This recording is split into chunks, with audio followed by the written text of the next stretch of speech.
As we continue on our Sports Center special, the big news expected to be announced around 4. Kirk Cousins will be leaving Washington, getting a 3-year deal with Minnesota, thanks to the adroit battery skills and reporting of Adam Schefter. $84 million, all of it guaranteed, perhaps setting the template for how franchise-type quarterbacks will be looked at and the deals they'll be looking to make going forward in free agency. Will this be enough to placate the Viking fans still trying to get over another conference championship loss? We go live to Minnesota right now, where our Vikings reporter Courtney Cronin is there. Courtney, what are people saying in Minnesota about the guaranteed money, the 3 years, and the idea that Captain Kirk is going to be the quarterback for the next 3 years? Well, I think the first thing they're saying is wow, if this does end up panning out, wow. But, Trey, most of the Vikings question marks at quarterback so far have seemed to answer themselves. Sam Bradford, Arizona, Case Keenum to Denver, and now the latest Elton John hit, Teddy and the Jets.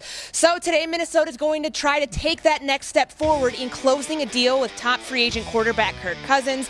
He'll arrive in Minnesota later today and is expected to sign a 3-year fully guaranteed contract worth, as you said, $84 million on Thursday. I'm told the Vikings are Cousins' only scheduled visit so far, and Minnesota is hoping to keep it that way.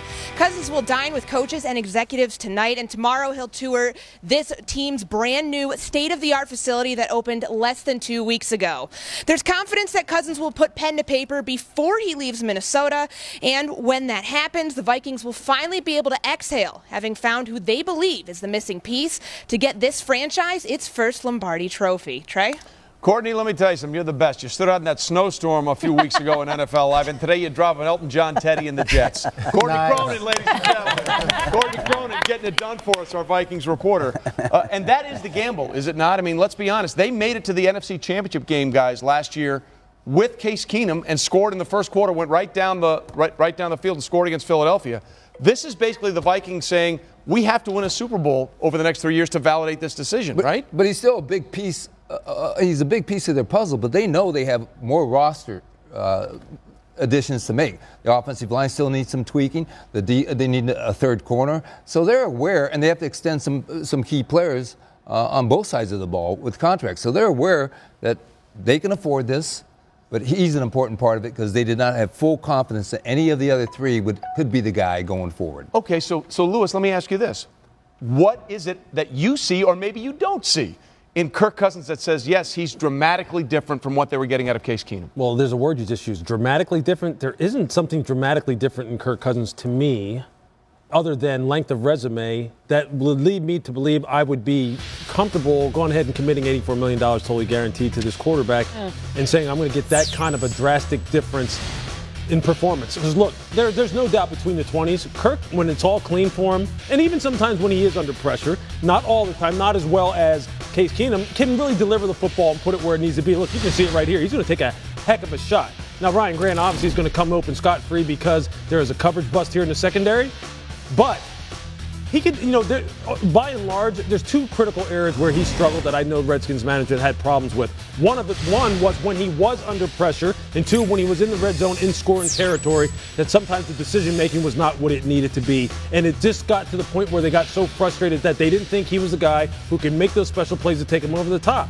And see, look, you're going to see it here. You're in the red area. You're holding the football. You're late with delivering it. You're late with making the decision. You're allowing the defense to get a jump on the ball in an area where you know everything happens fast down there inside the 20. Those are the kind of plays right there that led them to believe they would be better served going in a different direction. Here's another area, another example. Now he's getting pressured. Now he has a slant. He has a short route there by Jamison Crowder. Where was he throwing the football? The decision-making in critical moments. Look, you tell me where the performance uptick justifies the financial commitment. I don't see it, but we'll see. Frankly, I don't see it either. Case Keenum did everything you want a starting quarterback to do. He was great last year, man. He had chemistry with all of the receivers. He made Thielen into a really great receiver. They had an outstanding offense, and now you're going to change out. Obviously, they have a feel for what they're doing. You almost have to divorce the money from it. The money is a function of the marketplace. It's not a function of playing. But the bottom line is I don't know how much of an improvement he is. They feel he's going to be, so you have to trust their judgment. I think when Pat Shurmur walked out the door as the offensive coordinator to the Giants as head coach, I think that changed some of the dynamics. That's a fair point. On Case Keenum. And I just think I don't think they knew what they were getting with Case Keenum. Was it a flash in the pan year? I mean, I think that consistency means something to Zimmer. I mean, he could still, throughout the course of the year, he didn't know who he was going to get. Saying, am I going to get this last year's Case Keenum, or who am I going to get 2 years ago? That's really telling when your head coach is talking about that. And in terms of the money, the players in the locker room know quarterbacks are different. Yeah. Don't even think about them when you're talking about your own money. Guaranteed contract, yeah, that's the quarterback position. I'd like to see once more positional players get that guaranteed money. That's when guys can start saying, no, it's my turn now. I got to get that guaranteed money. My turn for the guaranteed money. But in terms of Case Keenum, the quarterback, he did have a great year. Teddy, hold on, I just got to say this. Case Keenum was balling before the NFC Championship game. We're talking about a player who had a QBR of 70. That was second in the league. Tom Brady was behind him. And you're right, I was at the Combine. Mike Zimmer was very honest on all three of the quarterbacks that he had, saying all of them had issues. But you were talking about a high-risk gamble for somebody who took you all the way to the NFC What if the Saints make that tackle? Right. What if they make that tackle? It's over. I mean, you're one and done. You got the bye. You're one and done. You couldn't make the. What if there was no Minneapolis Teddy, Miracle? The bar is the bar. Then it's like, Case already set. It doesn't matter what you did. Rule, Teddy. What if there was no double plus, Teddy? Come on. We finished the job. All right? You did. You did. Lou, you pointed out a lot of the weaknesses of Kirk Cousins, and the Washington Redskins have made it very clear through their actions and even through some of their words from the coaching staff and even some guys that play on that team that Kirk Cousins just wasn't their guy. And I've had people from Washington ask me, has Minnesota seen this tape? They're looking for consistency. Have they watched Kirk Cousins? So what are they seeing? From what year? I mean, that's interesting because, look, Bill mentioned this. I mean, he just said, look, you have to defer to what Minnesota is feeling about Case Keenum and what they think they can get coming here out of Kirk Cousins. What's interesting is when you said, when Pat Shurmur walked out the door, then some of their confidence, obviously, with Case Keenum goes out the door, too. And that's critical. That's critical. That marriage is critical. We've seen how it can take quarterbacks and elevate their play. We saw it all across the NFL this year. Nick Foles, Doug Peterson. How do we know Kirk Cousins is going to jive with John DeFilippo? No, we don't. That's very legitimate. That's what I'm saying. Well, if I could get Case Keenum for $18 million, $17 million, why wouldn't I make that gamble instead of one for $84 million? But you know what? It was clear they weren't going to make that gamble from the outset. Yes. I mean, it was clear from the second half of the season. Bill, you said probably even earlier than that as you did those Vikings games. It was just clear that Case Keenum was not their guy. Well, Zim wouldn't come out and back him. I think it comes down to one thing, really. I think it comes down to arm strength. Case Keenum's arm strength is not ideal. He can't make every throw. Teddy's 100% right. Those rainbow throws, which look so great, are there because he can't drive it 50 yards. Okay, that's fine. That's not entirely necessary, and it certainly isn't necessary in the offense he's going to play in Denver. But I think Zim, really being a Parcells devotee, right, wants the big, strong, drive it down the field quarterback, which Case Keenum is. Case's problem, as you correctly pointed out, is in the red zone where the judgment doesn't match up.